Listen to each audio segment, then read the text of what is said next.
ആടുജീവിതം. ബെന്യാമിൻ എന്ന കഥാകാരൻ എഴുതിയ ഏറ്റവും പ്രശസ്തി നേടിയ പുസ്തകമാണ് ആടുജീവിതം. 2008 ഗ്രീൻ ബുക്സ് ആണ് ഈ നോവൽ ആദ്യമായി പുറത്തിറക്കിയത്. നജീബ് എന്ന വ്യക്തി അന്യദേശത്ത് പോയി മസറയിൽ ആടുജീവിതം നയിക്കുന്നത് ആണ് കഥ. നജീബിനുണ്ടായ അതിതീക്ഷ്ണമായ അനുഭവങ്ങളാണ് ഈ പുസ്തകത്തിൽ പരാമർശിച്ചിരിക്കുന്നത്. മസറയിലെ ആടുകളെ മേയ്ക്കുമ്പോഴുണ്ടാകുന്ന നജീബിൻ്റെ വേദനകളും സങ്കടങ്ങളും ഓർമ്മകളുമാണ് ചിന്താരൂപത്തിൽ ബെന്യാമിൻ അവതരിപ്പിച്ചിരിക്കുന്നത്.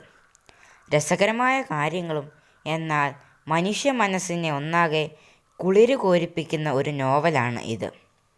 2024 ബ്ലെസ്സി സംവിധാനം ചെയ്ത ആടുജീവിതം എന്ന സിനിമ ഈ നോവലിനെ ആസ്പദമാക്കിയാണ്. അതിജീവനത്തിൻ്റെ കനൽ വഴികൾ താണ്ടി ആശ്വാസത്തിൻ്റെ കടലിലേക്കെത്തുന്ന ഒരു വ്യത്യസ്തമായ കൃതിയാണ് ഇത്. ഒരു എളിയ വായനക്കാരൻ പോലും വായിച്ചിരിക്കേണ്ട ഒരു പുസ്തകം.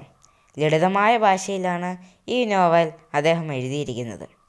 മലയാള നോവൽ സാഹിത്യത്തിലെ നാഴികക്കല്ലായ കൃതി എന്നും ആടുജീവിതം അറിയപ്പെടുന്നു.